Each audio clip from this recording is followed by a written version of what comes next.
2025年11月、アメリカ、オハイオ州の小さなカフェで、私は友人と待ち合わせをしていた。それが、すべての始まりだった。友人はいつも通り笑いながら席に着いた。しかし私は、すぐに気づいてしまった。何かが、おかしい。彼女の目が、違う。瞳の色が、黒い。いや、黒いというより、深い闇そのものだった。光を一切反射しない。あの目、まるで、別の何かが、彼女の体の中から、こちらを見ているような感覚だった。私は、気のせいだ、と自分に言い聞かせた。しかしその日から、友人の様子は日に日に変わっていった。彼女は私の知らない言語で、一人でにつぶやき始めた。英語でも、日本語でも、スペイン語でもない、聞いたことのない音の連なり、まるで古い儀式の言葉のような、低く、規則的なリズムを持つ何か、それだけではなかった。彼女は私の行動を正確に予測するようになった。私がコーヒーに手を伸ばす直前に、それを取るね、と言う。私がドアに向かう前に、帰るのと振り返る。まるで私の思考が、彼女に筒抜けになっているかのように。1週間が過ぎた頃、彼女から招待があった。うちに来ない？その言葉は穏やかだった。しかし私の体は、一瞬だけ、動きを止めた。それでも私は、言ってしまった。玄関を開けた瞬間、息が止まった。壁一面に、絵が描かれていた。それは、私の顔だった。何十枚も、何百枚も、表情が違う。泣いている顔、笑っている顔、眠っている顔。私が誰にも見せたことのない瞬間が、すべてそこにあった。これは、実際に私が体験した話だ。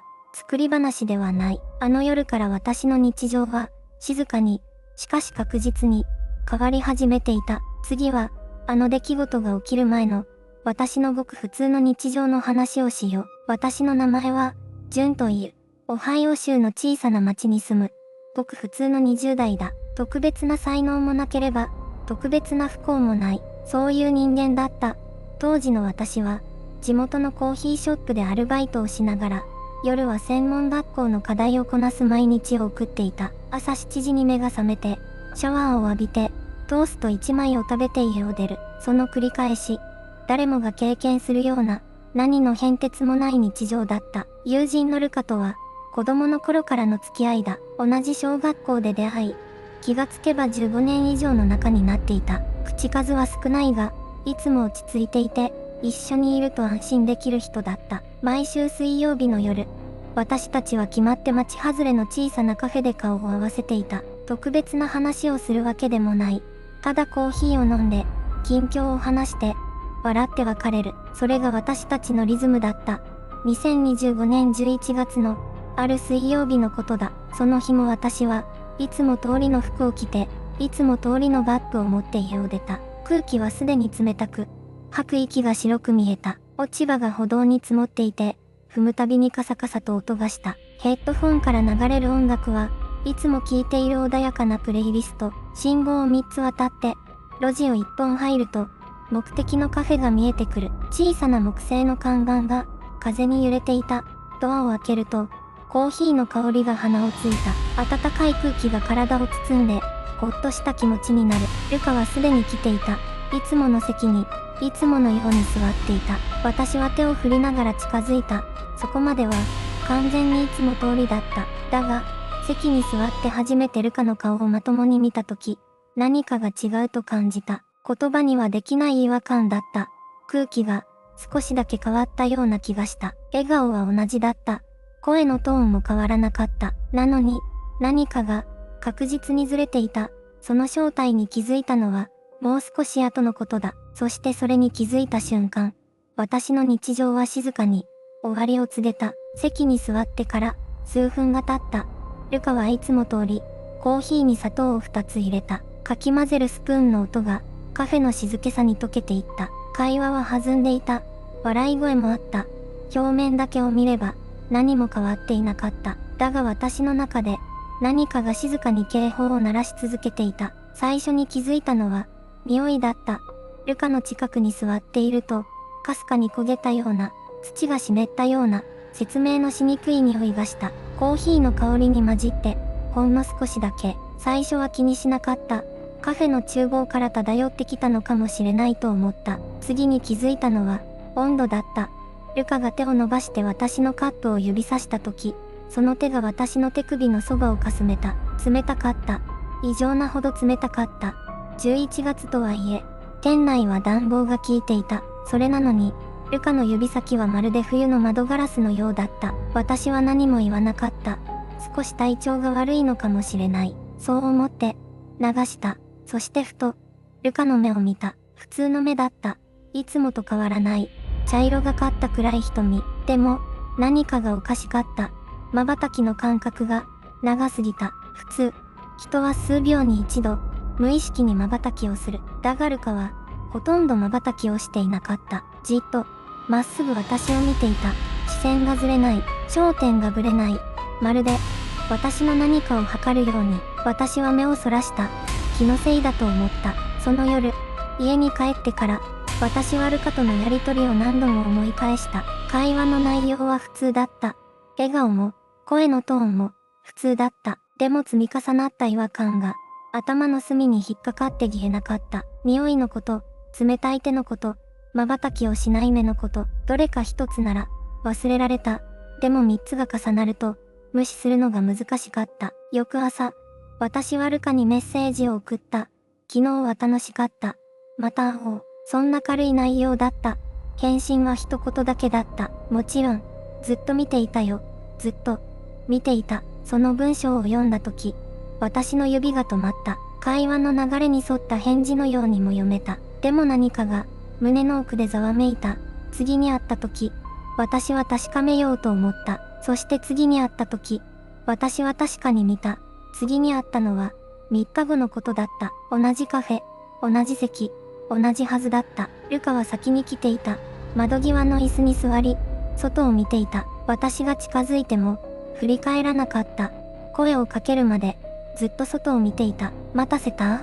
いや、ちょうどよかった。その声はいつも通りだった。笑顔も、いつも通りだった。でも私は、確かめると決めていた。コーヒーを飲みながら、私は何気なく言った。最後のメッセージ。どういう意味だった？ずっと見ていた。って、ルカは少しだけ首を傾けた。そして微笑んだ。そのまま、ずっと、あなたのことを見ていた。それだけだよ。IMG、カフェの窓際、ルカが静かに微笑む画面。その答えは、自然だった。普通の言葉だった。なのに、私の背中は冷たかった。話は続いた。天気のこと、最近見た映画のこと、他愛のない話だった。その時、私はふと気がついた。ルカが、私が何かを言う直前に、必ず先に動いていた。私が手を伸ばす前に、ルカはコップを少しずらした。私が立ち上がろうとした瞬間、ルカはすでに上着を手に取っていた。私が次に何を言うか、分かっているかのように、偶然かもしれない。そう思おうとした。でも試してみた。心の中だけで考えた。何も言わずに、トイレに行こうと思った。ルカが立ち上がった。先に行ってきて、待ってるから。私は動けなかった。声に出していない。表情も変えていない。それなのに、ルカは知っていた。IMG、静止した主人公、不自然なほど正確なルカの動作。カフェを出た時、空気が重かった。帰り際、ルカが言った。今度、家に来ない？見せたいものがあるんだ。断れなかった。いや、正確には、断る言葉が出てこなかった。1週間後、私はルカの家を訪ねた。ドアを開けてもらい、中に入った。最初の部屋は普通だった。ソファがあり、テーブルがあり、棚があった。でも廊下を奥に進んだ時、私は足を止めた。壁があった。その壁全体に、絵が描かれていた。私だった。私の顔が、何枚も何枚も、壁を埋め尽くしていた。体が、固まった。壁の前で、私はしばらく動けなかった。描かれた顔は、どれも私だった。笑っている私、うつむいている私、遠くを見つめている私、細部まで、正確だった。まるで、ずっと見ていたかのように、IMG、壁一面に描かれた人物の顔、暗い廊下、ろうそくの光、ルカ、声が出た。自分でも驚くほど、かすれた声だった。返事はなかった。部屋の奥が、暗かった。灯りは、廊下の端の一つだけだった。私はゆっくり振り返った。背後に、ルカが立っていた。いつから、そこにいたのか、足音は聞こえなかった。気配も、なかった。ただ、いた。来てくれた。ルカが言った。声は、ルカのものだった。でも、何かが違った。音の奥に、別の何かが混じっているような感じがした。まるで、二つの声が重なっているような。私は一歩、後ずさった。ルカの目が、私を見ていた。黒かった。あの夜と同じ。深い黒だった。光が、ない。瞳孔も白目も、区別がつかなかった。ただ、黒い。怖がらないで。ルカがまた言った。あなたのことは、ずっと前から知っていた。喉が、閉まった。ずっと前って、どういう意味だ。声が震えた。出会う前から、答えが返ってきた。一瞬、時間が止まったような気がした。出会う前、私たちが初めて会ったのは、3年前だった。あの日より、前から、頭の中で、何かがうまく組み立てられなかった。あなたの名前を、最初から知っていた。ルカが続けた。教えてもらう前から、その言葉が、体の中に落ちてきた。そうだ、初めて会った時、ルカは私の名前を先に呼んだ。誰かに聞いたのだと思っていた。でも、誰も教えられる人はいなかった。あの場には、2人しかいなかった。どうして、私は言った。どうして知っていた。ルカが、ゆっくりと口を開いた。IMG、暗い室内、向かい合う2人。片方の目が黒く光る。あなたが、ここに来るのが決まっていたから、答えた瞬間、部屋の灯りが消えた。真っ暗になった。暗闇の中で、ルカの声だけが聞こえた。あなたは、もう選ばれている。その言葉が、耳の奥に刻まれた。翌朝、私は自分のアパートに戻った。何も話せなかった。何も整理できなかった。でも、部屋に入った瞬間、気づいた。テーブルの上に置いてあったはずのメモが、動いていた。テーブルの上のメモが、動いていた。私はしばらく、その場で固まっていた。風は吹いていない。窓も閉めてある。それなのに、メモは確かに、位置が変わっていた。昨夜置いた場所と、明らかに違う。気のせいだと、言い聞かせた。でも、体が言うことを聞かなかった。その日から、日常が少しずつ、おかしくなり始めた。朝、目が覚めると、枕の向きが変わっている。夜、電気を消したはずなのに、朝にはついている。冷蔵庫の中の食材が、並び替えられている。誰かが、部屋に入っている。そう感じるのに、鍵は壊れていない。ドアに板もない。証拠が、何もない。職場でも、違和感は続いた。同僚が、私を見る目が変わった気がした。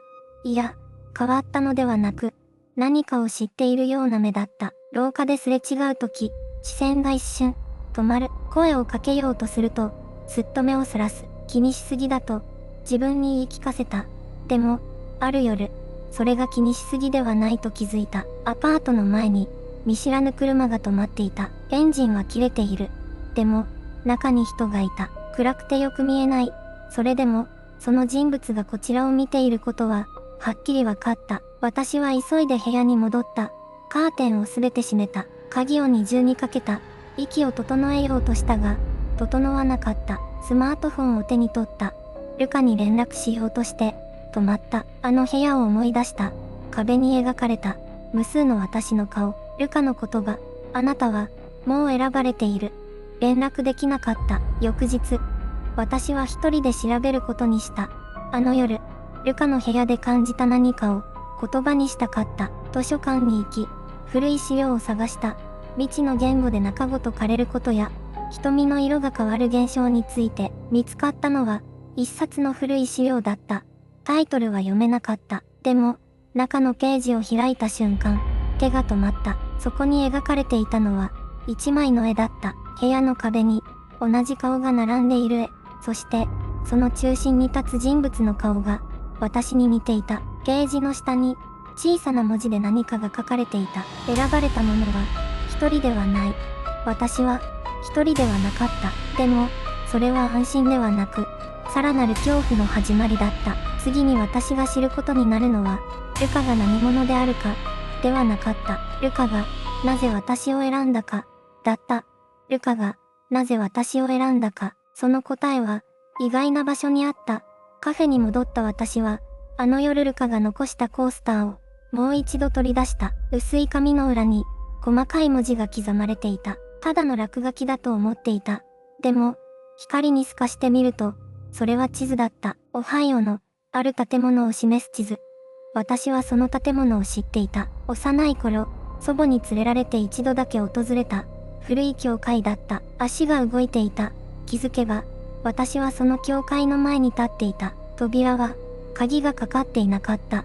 中に入ると、埃の匂いがした。長い間、誰も使っていない空気だった。祭壇の前に、一冊の古いノートが置かれていた。手が震えながら、それを開いた。最初のページに、名前が並んでいた。知らない名前ばかりだった。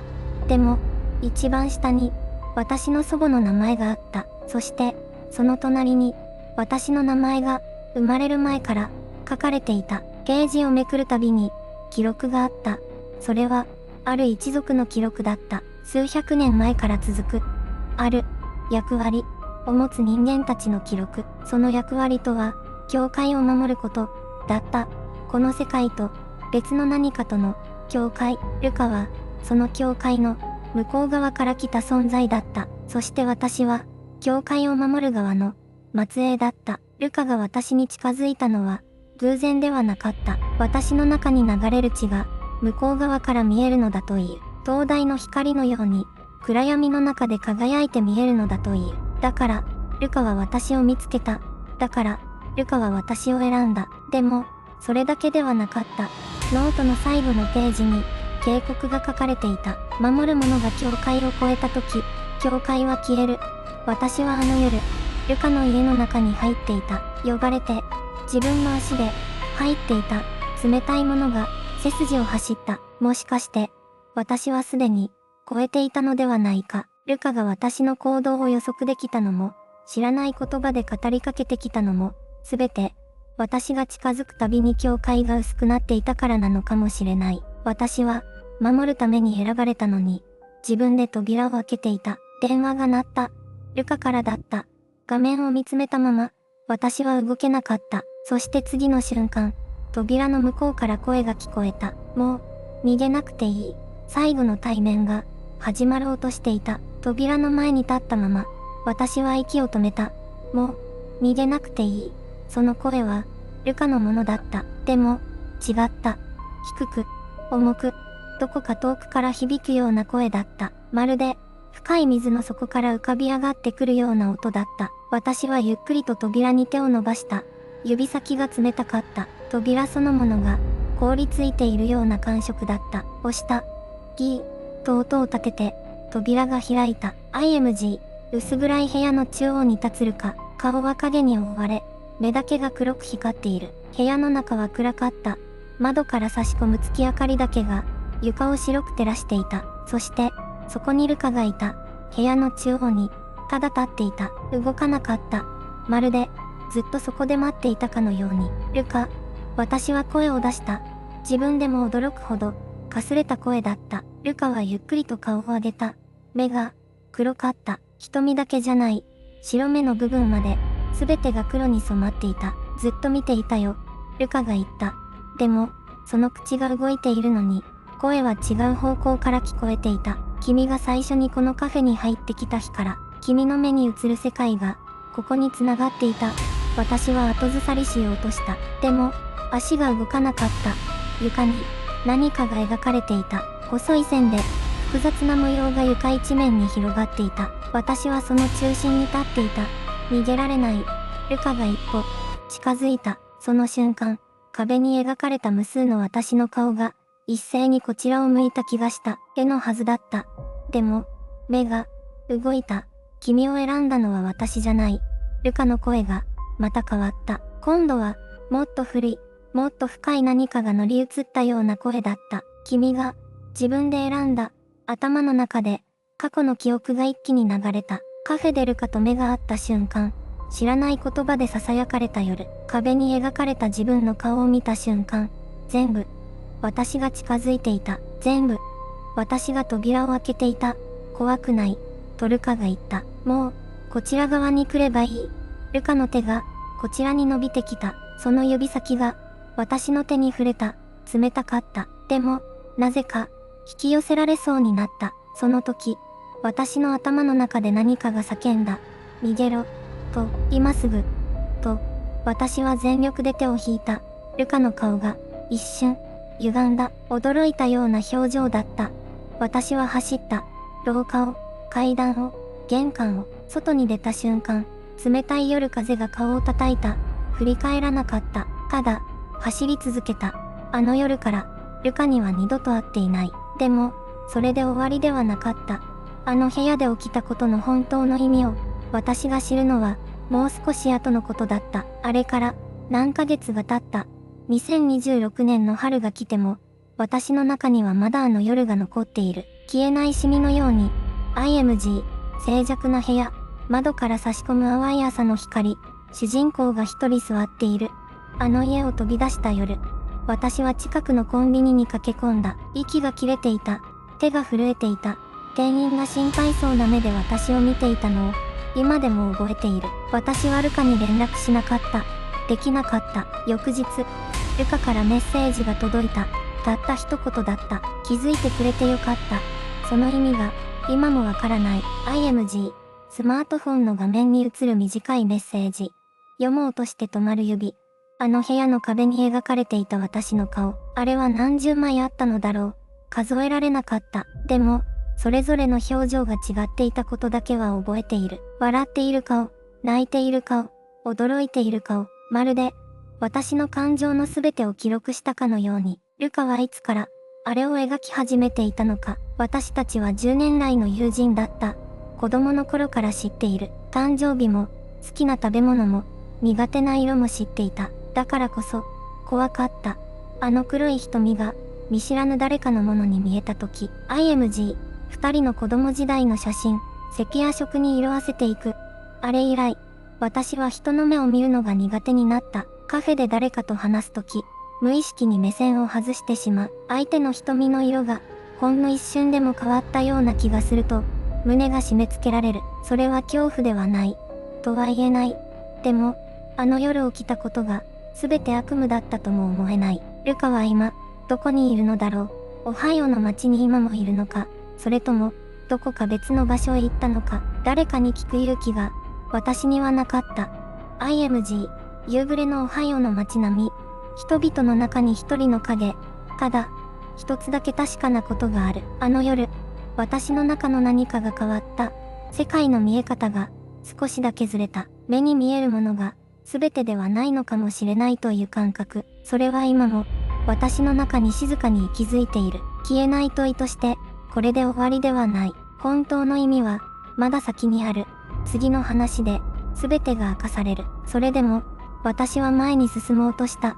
あの夜のことを、夢だったと思い込もうとした。友人の変わり果てた瞳も、壁に描かれた無数の私の顔も、全て幻だったと言い聞かせた。でも、体は覚えていた。ふとした瞬間に、首筋が冷たくなる。誰かに見られているような、あの感覚。振り返っても、そこには誰もいない。けれど、確かに何かがいる気がする。あれから何度も、同じ夢を見た。暗い部屋の中に、一人で立っている。周りの壁には、びっしりと描かれた顔。それは全部、私だった。ただ、夢の中の私は、笑っていた。現実では一度も見せたことのない。あの友人と同じ微笑みで、目が覚めるたびに、手が震えた。あの友人は今、どこにいるのだろう。連絡を取る勇気は、まだ私にはない。もし電話をかけて、あの声が聞こえたら、もし、また瞳が変わっていたら、それを想像するだけで、息が詰まる。世界は、思っていたよりずっと深い。